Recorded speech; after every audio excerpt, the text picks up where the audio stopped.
Hello and welcome back, and that's right, today I want to talk about this. This is the Asustor Lockerstor 4 Gen 2. Now, for those of you that have been following this channel for a while, you know that I have actually talked about the Lokerstor 4 before, several times in fact.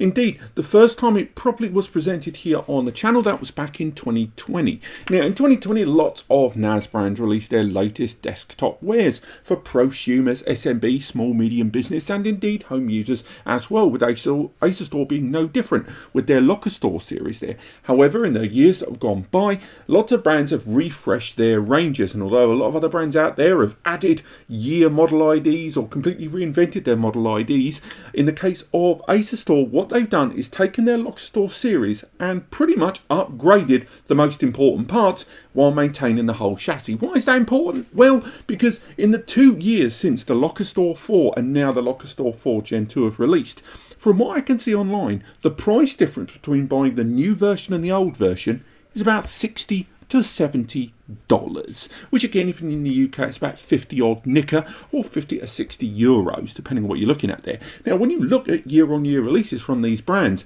that's really reasonable given inflation and shortages in a lot of hardware components worldwide. And in today's video, I'm obviously going to talk about the hardware in here. I'm going to talk about this device. Then we're going to cover the software as well, ADM, and then later on we'll give our full verdict. But the other thing I'm going to be talking about in the background, subtext, context, call it what you will be how this compares as a new gen release, given the distinctive, only at a glance difference is that word Gen 2. What are the things that we've seen go up or down? Now, if you want to get hold of one of these bad boys yourself, it's going to knock you back for about $600. And again, you can scale up the price to pounds, euros, whatever. But again, given that the majority of people watching these videos seem to be US based, let's go with the dollars, go with the audience. So $600 for this. That's very comparable to the current generation releases from their biggest rivals, Synology and QNAP, in the case of the very recently announced TS923 Plus from Synology and the TS464 from QNAP. Now, obviously in the world of NAS, those two are the ones kind of at the top of the pack, with place 3 always being jostled around quite a lot. And Asustor very often is considered that third option there. And again, one of the reasons for that, and something I'll go on later in the video, is because they give you a lot of the advantages from each of those respective brands that are unique to those brands and gives you a middle ground. And that's going to be really, really intriguing later on. But features such as M.2 NVMe slots that are utilised for both caching and storage, as well as including BTRFS, providing 2.5 gigabit Ethernet as a network connection option, but also the ability to scale up to 10 GBE. There's a lot to unpack here, and on that subject, let's unpack it. Let's get to the unboxing. As you can see here, the retail box, if you've already seen the predecessor, it's largely the same, just with the Gen 2 prefix there and details on the added hardware that we'll touch on later on. Very standard, again, it's quite eShop shelf based there. We can have a look what we get inside this device. Again, I'm reviewing the 2 and the 6 bay versions of this, each of which have a little something extra to bring to the party, by the way. They're not completely the same, just an extra or less bay. We've got our box of accessories. You can have a look. We get our external PSU. This is an external 90 watt PSU, which is quite standard for a 4-bay. You normally get 90 to 100 watt PSUs there. You've got your mains cable there for your different regions. And you've got your Cat5e cables there, a couple of them for dual Ethernet ports on this device. Then you've got screws for 2.5 inch and 3.5 inch media, a cable tie down, and information on your 3 years of warranty and quick start installation guide there. So again, fairly standard stuff, all pretty reasonable there, quite well protected as well. I should have pointed at it earlier on, quite good protected packaging here. Although the device arrives unpopulated, I will highlight that I will always give extra little tiny bonus points to any brand that sends devices like this well protected, because it's one of those areas that you do find other budget brands cutting corners. And although again it's not populated, so the idea of jostling and bustle and kind of shock or motion damage isn't as effective, I will still highlight that that kind of damage on the circuitry can cause silent damage there, like cracks on a board, loosening of certain transistors, loosening of cables and stuff like that, that down the line can be problematic. And just an extra few pence here or there being spent on packaging on bulk make all the difference. So I will always give a little bit of a thumbs up to any brand that properly protects these devices. We remove this from its box. We've got another big bit of foam. That's the contents out the way. We can have a little look at the unit. Because for those of you that followed my Lokerstor 4 review a couple of years ago, you'll know that I was actually very keen on this device for a few reasons, because it still manages to maintain some standards in the world of NAS that a lot of other brands have either abandoned or decided for cost-effective reasons to give the old elbow to, and Asustor have maintained several of them on this system. Now, I will talk about those in a bit, but for now we've got the device here in front of us. Let's have a look at the design there. We can see it is a metal external enclosure, which is going to mean that it's going to be a little bit noisier in operation compared with plastic chassis like the ones here on the table, but again, that's very good for heat dissipation, something that this device, particularly in one key area, is going to be of a tremendous use. The trays are all metal as well, so if we remove these trays, they are completely lockable there. If we bring that close to the camera there, get the thumbnail sorted. Thank you for bearing with me. The trays, spring-loaded, fully ventilated there on the front as well, and they are metal enclosures there. And again, it's not click and load. You do have to screw the drives in manually, both 2.5 inch and 3.5 inch there. Again, they're all SATA connected, supporting up to the latest 20 and 22 TB drives from the likes of WD and Seagate, each with individual LEDs there on the front that can be lowered in brightness or increased as needed.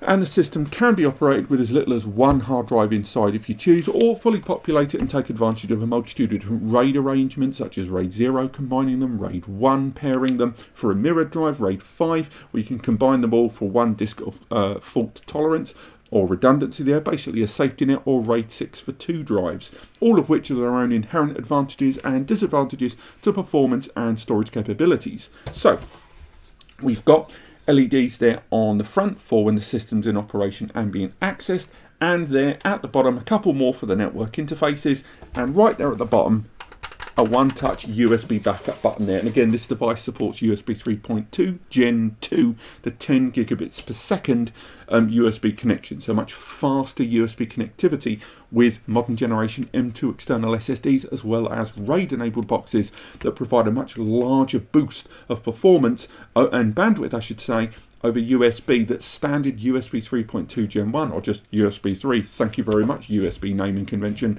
allow. So again, having that there for that one-touch backup there is very handy indeed.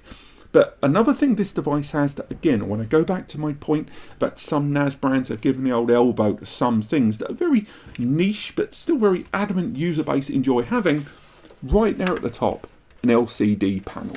Now, again, they aren't the only brand that provide NAS devices at this scale with an LCD panel, but they're starting to be one of the few that still provide it as this drains away. This gives you a local access point there to give you more information about the device. If there's an error, it can denote the nature of the error during booting or update operations. If there's an issue with one of the connections to do with the IP, if you want to identify an IP looking at the box without going through a network scanner, you can do it there. You can even cycle through different options using the click buttons there to display different information in real time on your device. Again, you can do all this remotely with an app or on your desktop using different tools from Asustor and third parties, but some people don't want to go through all of that, go through the trouble of logging into the device, go through the authentication, two-step, stuff like that. Some people who are in close proximity hear a beep and just want to look at the device and see what it is, or to be able to turn off the beep from that interface there. They want to be able to come up to the device and wonder, what IP is this device on? Shall I get a network scanner? No, I can just look and find out by cycling through the different network connections. Indeed, in one of my videos in 2020 when I was talking about the setup of this device, you can set this device up from the ground up without any kind of client device at all. You can set the device up just by navigating the buttons here with the drives installed. You can set up the RAID and everything via initialization, turning the device on, connecting it to the network, waiting for the beep, and cycle through the options on that LCD to set the device up first time, which again Long term isn't great because you're going to want to use the app or tools eventually to log in, but to set the device up quickly on the fly without having to go via a client manager is actually pretty handy. So before we go any further, let's talk a little bit about the internal hardware here, one of which is going to be very intriguing indeed. Now, the CPU this system arrived with is the Intel Celeron N5105. It's the second to last, but still the most powerful generation Celeron currently available in the NAS server market at the time of recording. Now, Intel is slowly phasing out the Celeron and Pentium branding, so this may be the last time you see a Celeron branded chip inside an Asustor NAS, but it's still a great little choice there for this tier of their storage. The only other CPU coming out of Celeron for servers right now is the J6412, and this has that CPU down pat beat in a number of ways. It is a quad-core 2.0 GHz processor that can be burst when needed up to an impressive 2.9 GHz per core. That's a 4-core, 4-thread processor that also has integrated graphics on board, which can allow things like encode decode of multimedia of HEVC, as well as traditional standard native playback of H.264 in 4K 1080p and more. Also, that CPU is great for things like virtualization that you want to access via the GUI and apps on this NAS, and lots of other graphical implementations and advantages in things like surveillance and management of graphical data via this system indeed. Now, there are other CPUs in the family from Asustor. There's a few ARMs still out there using the RTD1296, but again, this is a great mid-range CPU for a 4-bay prosumer NAS right now, and I will still, back it to the hilt. Going for a Celeron and a 4-bay is still the go-to for a prosumer or SMB user at this scale. Now, that CPU is partnered with DDR4 memory, 2933 MHz. What an odd frequency. 4 gig inside that can be upgraded up to 16 gig as needed.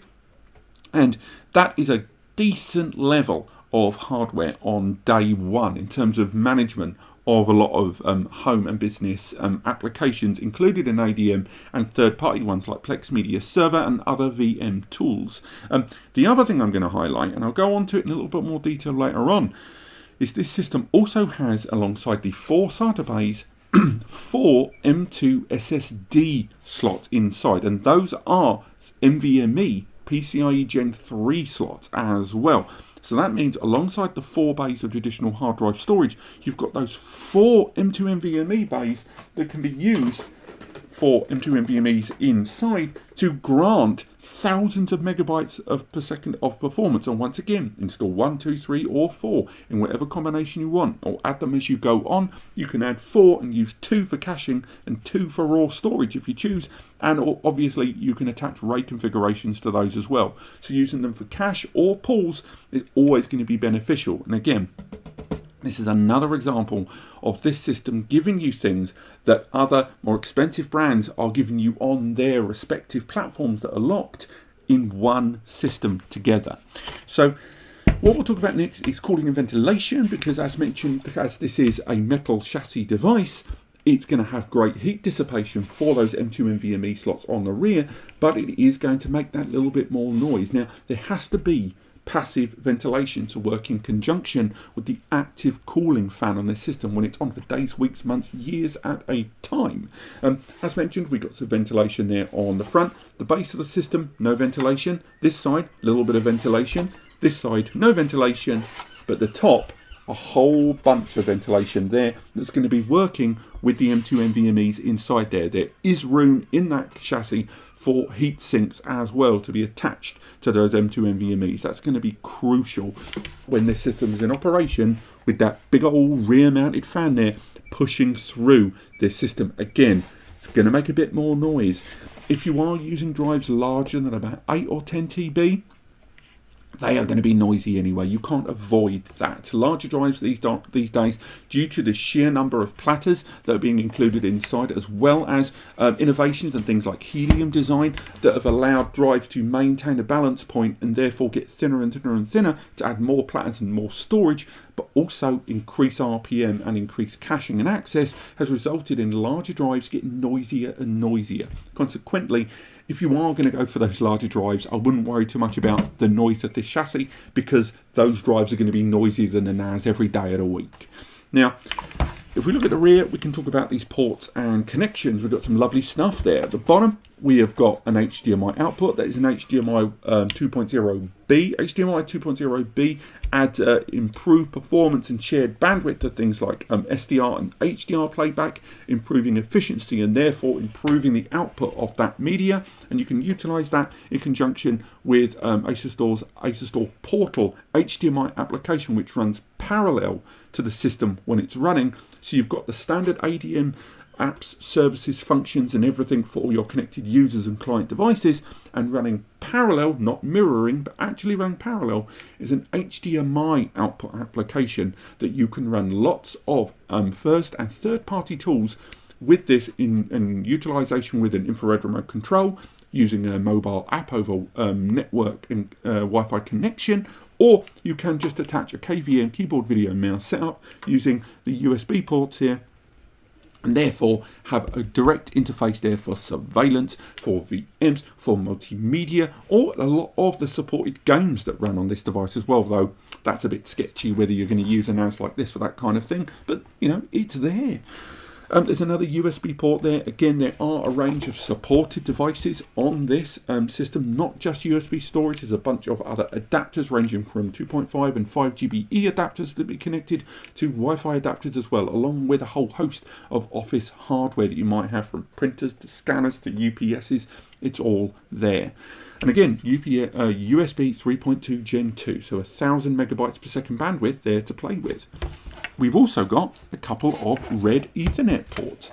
Now, those red Ethernet ports you're seeing there are 2.5 gigabit Ethernet. So again, this device is improving the bandwidth, something we're not seeing Synology implement on their platform currently, greater than gigabit connections. Now, to put that into perspective, you might have an internet service provider giving you greater than gigabit internet. The likes of AT&T, Virgin, even Google's own fiber are all providing internet services greater in bandwidth than standard gigabit network. What they're providing is 1.5, 2.0 gigabit. That's more than 100 megabytes per second, and getting closer to the 2 and 250 mark megabytes going in and out of the home. The last thing you want is Ethernet ports with your network connected server being lower than your internet connection, because that kind of, in terms of performance, defeats the object of a NAS for me. What it means is you have the potential to have faster speeds via the internet to a Google Cloud than you have to a NAS in the same house that you are connecting to it with. That's madness to me. So I'm really glad this system has 2.5 GBE, because that means each of these ports with a supported switch or router, and lots of routers have got 2.5 GBE at the moment, and switches too. These will allow you to have up to between 250 and 270 odd megabytes per second network bandwidth each, and you can lag them together, link aggregation or port trunk, to give you well in excess of 5 to 550 megabytes per second connectivity with this device. But that's not all. There's also the option to add a 10 gigabit Ethernet port. Now, do bear in mind that is ever so slightly proprietary, that 10 GBE. That panel you remove, you're going to have to use a flush, half depth and low height 10 GBE upgrade, and Asustor do provide one on their optional accessories. But still, nonetheless, it's great to have the option to add 10 GBE to this device, because that means the full network potential, the access, the bandwidth that 4 hard drives together can bring, whether they are enterprise or standard, is going to be better realized thanks to an increased network interface port there. That is also combined, if you choose, with those M.2 NVMe's. 4 M.2 NVMe's here, even one of them, one M.2 NVMe can saturate that 10 GBE connection. Add more and you are going to have an insane amount of performance that will allow you to add a 10 GBE upgrade, so you've got 1000 megs. You can lag these 2.5s to get another 500 odd megs, and you can use network adapters on the USB ports to add another 250 to 500 megs per port. That is a lot of network potential, and what I'm saying is, This device has got the storage support in media on the M2s and the SATAs to saturate all of them. And again, about 600 nicker, that's real tough to argue with in terms of hardware. But it's not all about hardware, is it? Let's make our way over to Asustor's software platform, ADM, and take a little look at the features and services it provides, and then overall conclude this review to see what we like, what we don't like, and ultimately help you decide if it's the right NAS for you. Okay, so here we are on the graphical user interface of our Lokerstor NAS. Now, real quick, a quick disclaimer, because I'm reviewing the 2, the 4 and the 6 bay of the Lokerstor Gen 2 series, I will highlight they all arrive with the same version of Asustor's ADM platform, and I will be doing a much fuller review of this software very soon. But because they're all going to use the same software, all 3 of those reviews are going to have this same insert here in the middle. So if you've already watched one of those reviews, you're going to know everything I'm going to show you. But if you're not aware of what ADM can bring for you on this NAS platform, let me walk you through it. This is the graphical user interface here that you see when accessing the device on a web browser. You can use pretty much any web browser, Mac, Windows systems, and there are a whole host of mobile applications as well, something I'll cover more in the full, most recent ADM review very soon. Now, you log in via standard security credentials, you can create new accounts, multiple accounts as well, and you can modify a lot of those details very quickly on the fly. There's also support of 2FA, two-step verification there, and again, you've got different applications that you can use to take advantage of that. I do recommend personally using the Google Authenticator app.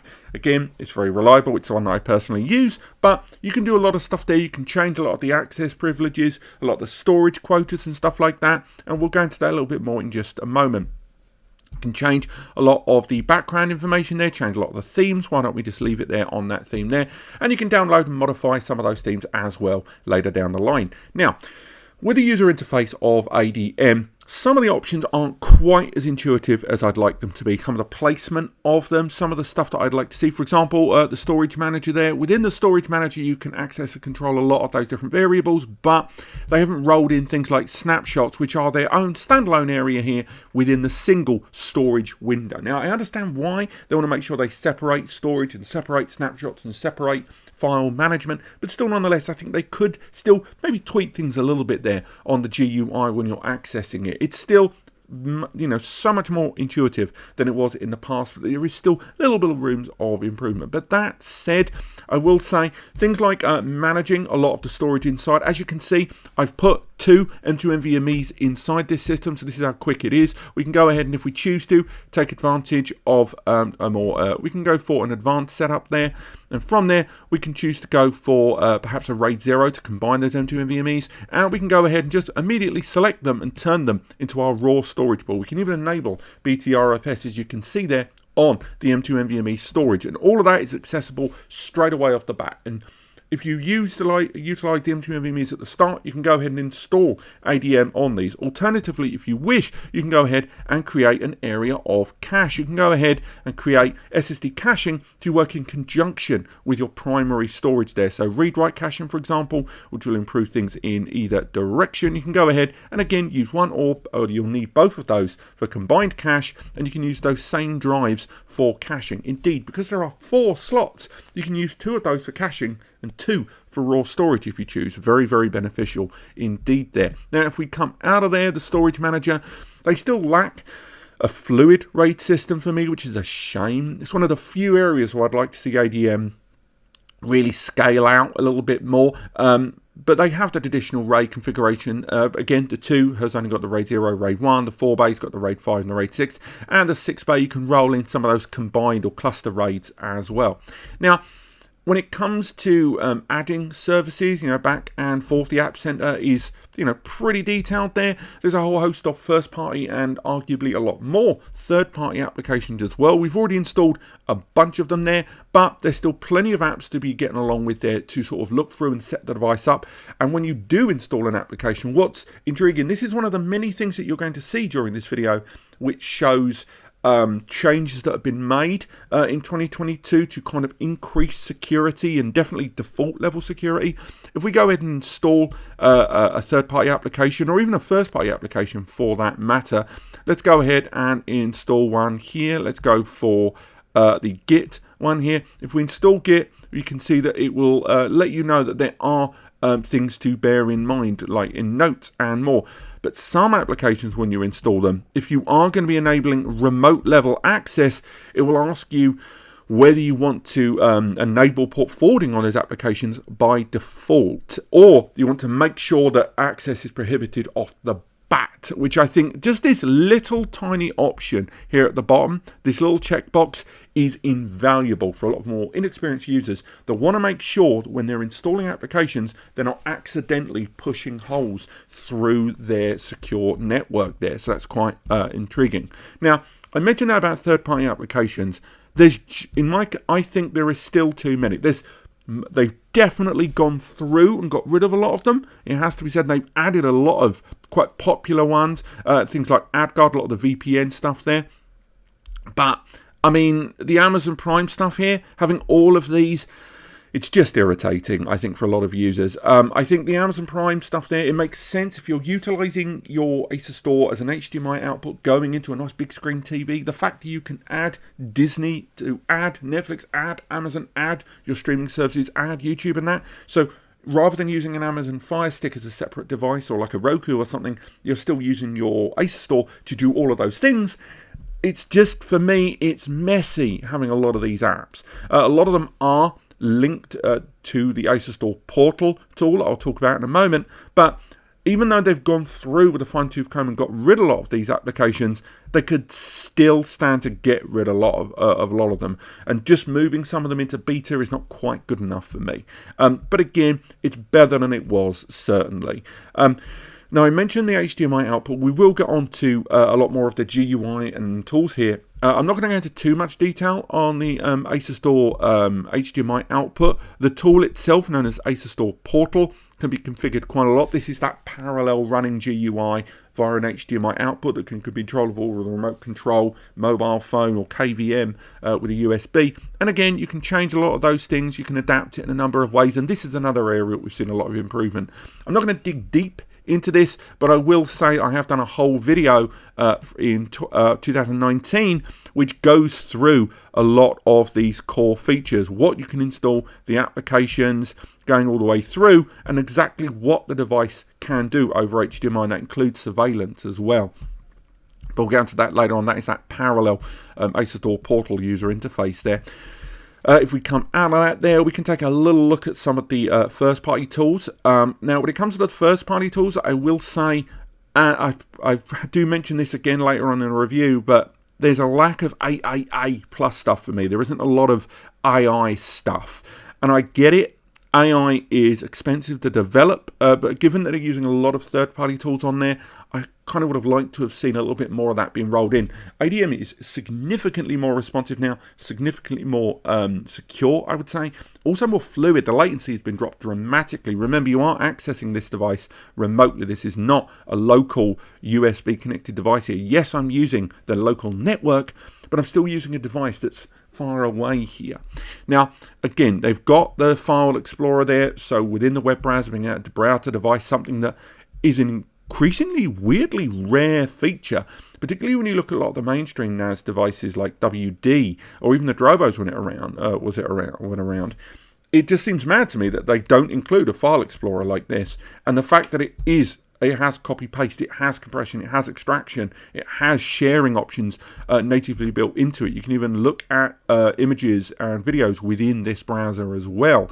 I think audio files as well, but if you don't want to use that tool to do it, they have their own multimedia application, so there is SoundGood, and in the SoundGood application, you can browse a lot of the files and folders on your device. You just need to make sure they are indexed, but I would recommend going for the Hi-Res Player application, because the Hi-Res Player includes a lot more dedicated audio tools inside to browse through a lot of your media, and there is elements of metadata scraping as well built into that tool. Again, it doesn't look as slick as some of the apps out there, but it's not a bad tool. It even has some variables in its setup that you won't find elsewhere. Now, when it comes to video, on the plus side, there are elements of metadata scraping built in. So as you can see here, If you look at the matrix here as a file, we've got some of that metadata scraped there. We've got some of the thumbnails and background information there. A little bit of the cast listing there. It's not quite on the same league as Plex, something we will be doing a dedicated video on, and I have set this device up for Plex,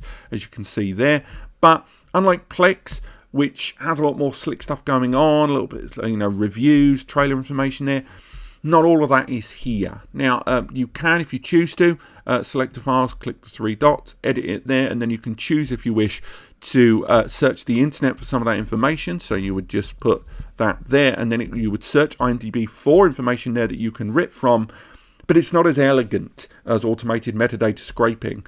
Some of it has been done, and the video app, it has the features and functionality you would like. It does output via HDMI. It can be accessed remotely, and there's also 2 network multimedia apps built in there in order for you to enjoy your media on the local area network. There's a mini DLNA tool, and there is another media server tool as well. I can't immediately see. I'm sure it's there on screen, and I'm just going blind.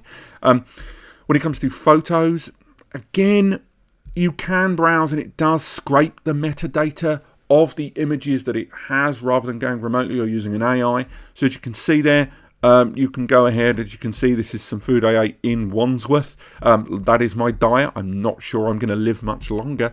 But if we make our way through, it has those tags and stuff. But again, all of this has been done scraping that metadata. It's not been done with an AI deep video analysis or recognition tool, something we're seeing increasingly more common in 2022 on NAS platforms, something I wish was there. But again, because of support of things like MB, Jellyfin, and Plex, you can use those third-party tools if you choose.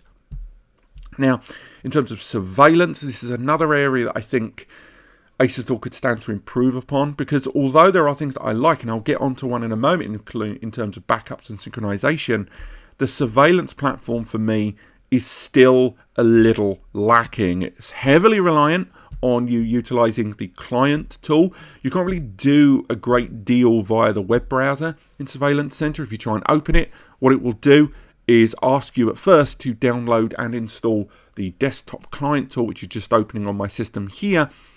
And then from the live feed there, you'll go into the settings and sort of browse through. And it feels a little lacking. It feels a little clunky. It doesn't feel as smooth as I'd like to see. Even the icons are a little dated there. And adding cameras, all the functionality's there. Adding cameras, patrol patterns, and alerts, email, that kind of stuff. And working with the mobile application. But you can't do all of this in the web browser. You can't enable AI supported services there, and it's something that I think they could stand to maybe upgrade towards. I know they're a smaller company than a lot of the ones out there, but it's a real shame. Again, I won't go into huge amounts of detail, but I did do a full overview of surveillance on the Asustor platform in another video that should be linked in the description, and I covered a lot of ground there. Not only did I go via the graphical user interface there, on that app, I also use the mobile tool as well, AI Secure, and then of course at the end I included HDMI with the KVM surveillance. So a lot of the good cool features are there, but it's the deployment and the user interface that still feels to me just the tiniest bit more rudimentary and a little bit dated there by design. I don't think I've actually changed my hair in all that time. Now, things that I like, the backup and synchronization tools. Not only is there support of snapshots and particularly improved resource managed snapshots in things like BTRFS on this platform, but on top of that, you have synchronization and backup tools in different ways. So you can go to the Data Sync Center here, which allows you to synchronize between a lot of those third-party supported clouds that you're familiar with. And again, this will allow you to synchronize, say, a Google Drive over here floating in the cloud with the NAS and your mobile devices, and use that as a portal there to run your backups and synchronize on those cloud platforms that you've got. But you can go bigger if you choose. So if you like, you can head over to, where is it there? The Cloud Backup Center. And in this one, it's a lot more of your blob object storage there, your bigger ones. And again, this is going to be a backup, so it's not really a live synchronization like hybrid sync or hybrid mount. but it's nice to have all of these rolled in by default on the system. Now, if you're looking as a home user that wants to synchronize with your local devices, you do also have the choice of using the Easy Sync Manager there, which allows you to set a remote access between the NAS, create a team folder that is shared between multiple users, so on their own PC or Mac client devices, they are synchronized with this team folder that lives on the NAS and allow you all to work together. And that creates a synchronized folder, let's have it up there, on your NAS. So we got it here on the right hand side for the Easy Sync Manager, and that allows you to create those team folders and team managed areas, or for a home user, just a folder that's natively visible on your host system in your own native OS. You can even, use the inbuilt application control center, open it up there, to map network drives and do a lot of other features and services. Access via FTP, remote level access and stuff like that. All of it built in there. And again, I'll go into more detail on a lot of this stuff in the dedicated ADM 2022 video soon. Now, other things that I really liked, again, going slightly back to that security thing there, is how they've changed a lot of those defaults. I touched on this at the start of the software section. They have definitely ramped things up by default. A lot of services are by default turned off. They're either turned off or you can't enable them without the system warning you first. Like, what you are doing is, not without risk. And I like that they're now alerting you that a lot more, provocatively there early doors when you set the device up. Indeed, if I make my way into my review of this device and go into my footage there, when I was getting ready for the ADM images, when I was setting the device up for the first time, I came across this alert here that let me know when you're setting the device up for the first time that I was utilizing insecure ports for this default setup. Now, this is something I was doing, so this is a quick setup shutdown, but I liked that it warned me during that initialization that I was using ports that were insecure. And it did say to me, you are doing this at your own risk. And I think a lot of NAS brands could stand to learn from an alert like this, because it will help users understand the inherent risks and what they're doing sometimes with these systems, and hopefully avoid any things happening, again, like Deadbolt in the early stages of 2022. Now, another thing alongside that is that Dr. Asustor there. This is where the system can be scanned and checked for any kind of vulnerabilities in your own native setup. It doesn't scan above and beyond the likes of, repairing things with a VPN or scrambling things. What it does do is analyze your default setup and says, this is something you could stand to improve upon. This is insecure. This needs redundancy. You need to change these things. And you can change the severity of these diagnostic checks within this tool. And again, you can change a lot of these settings and it will highlight the areas of concerns, and you can map that to alerts or get support tools from Asustor there to help.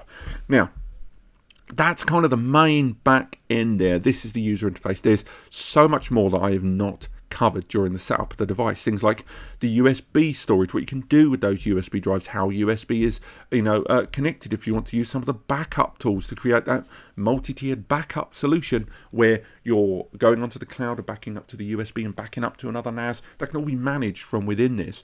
But it's a larger degree of support of those third-party tools more than anything that I think some users are going to have to get to grips with. So, for example, they don't have their own virtual machine app. What they have is VirtualBox support there. If you want to use Ubuntu for a VM, they have got Linux centers which will download and install and deploy an Ubuntu VM with lots of different versions there on the side. You just click install, it will download the image and deploy it, which is great, but it's still a third-party tool. There are some areas where first-party tools are still the, case in point, like the multimedia tools there, and indeed Asustor Live for live streaming efficiently, and apps like Take Easy, which allow you to rip content from different sources, as well as the download center there that will allow you to, manage your downloads, FTP, NZB, BT, standard HTTP downloads, all from within here, and a range of VPN supported, some of which you may have heard of, or customized third-party ones that you can configure on the fly, all built into that ADM. There are lots of features and services nuances here. There are lots of things that you can get to grips with and enjoy this system, whether you're going to use the first-party apps or you're just buying this so you can enjoy watching The Matrix in mad 4K on Plex Media Server. But we can't ignore the fact that there are some features and services that are just a little bit underwhelming compared with some of the stuff that's out there. And although it is intuitive, very user-friendly now, and very, very responsive, I think Asustor could still stand to upgrade some of its core kind of SMB mid-range applications. But that's enough of ADM. Let's make our way back into the studio and summarize this review. So what do we like? Well, unsurprisingly, I love those M.2 NVMe slots inside there. I think the fact there's 4 of them on the default model and they've still managed to maintain that chassis size is really impressive to me. And the fact that that amount of storage allows for such a great amount of network, of internal bandwidth potential there for access to my storage, I cannot oversell there. I think it's such a great inclusion in this that it sort of is the main hardware selling point for me on this, that it's effectively an 8-bay NAS. Other things I like, the fact that it's only 60 quid increase, $60 increase over the original Lokerstor, and managing to soup up almost every single feature except for maintaining the 2.5 GBE of its predecessor. Everything else about this device has been scaled up. I like the fact that you can add 10 GBE, thereby making it almost unbeatable hardware compared with most other brands out there right now. The fact it arrives with all of those features of those other brands, the PCIe upgrade QNAP, the BTRFS Synology 2.5 GBE QNAP, HDMI QNAP, LCD QNAP. I know I mentioned a lot of other brands in this, but what I'm saying is this system is giving you a lot of features from its competitors into a single solution, coming up with a more palatable and more reasonable and understandable middle ground between these other 2 brands. And then you've got things like the HDMI being better than every other HDMI enabled NAS out there, arriving in HDMI 2.0B. Indeed, those USB ports that we've seen on there, on this device, are those 10 gigabits per second USB ports, not only allowing you to add faster storage devices, but also their own expansion device to this with 1000 megs throughput for the expanded storage on the Asustor expansion. Then that LCD on the front, although not unique to this system, the idea that I can set this device up just using that is quite cool to me. It's not something I'm going to use long term, but if I have a RAID issue, that I can start initiating a RAID refresh using that LCD and not have to go into a bunch of other apps, I really like that. But it's not perfect. There are things about this that do irk me. Despite all of those innovations, the one thing it doesn't have is a fluid RAID system. The idea that I can mix and match drives, that's something Synology and even TerraMaster have been offering for a while. 2, it is noisy to run. And I'm not going to say noisy like cover your ears noisy, but at least it is more noticeable than plastic chassis.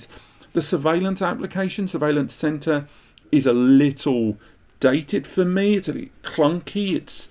I would say it's a noticeable degree behind a lot of the other apps out there from other brands. And indeed, ADM as a software platform, although very good, very polished, very responsive, using a nice nice up-to-date version of Linux, at least in the world of NAS, and a bunch of featured security applications, is still lacking a few of those killer AAA plus applications like AI-supported services or a proprietary VM app that other brands out there have produced. And we can't ignore the fact that the brand was hit by, or at least was the target of the Deadbolt ransomware attack early in 2022, and they have made concessions and have tried to help people that were impacted by that, as well as upgrade the ADM platform to make sure such a thing of its ilk wouldn't happen again. But people have got long memories, and I think we do have to at least acknowledge that that did happen. But overall, this system in the wider world of network attached storage, as we're seeing the brands rolling out their new hardware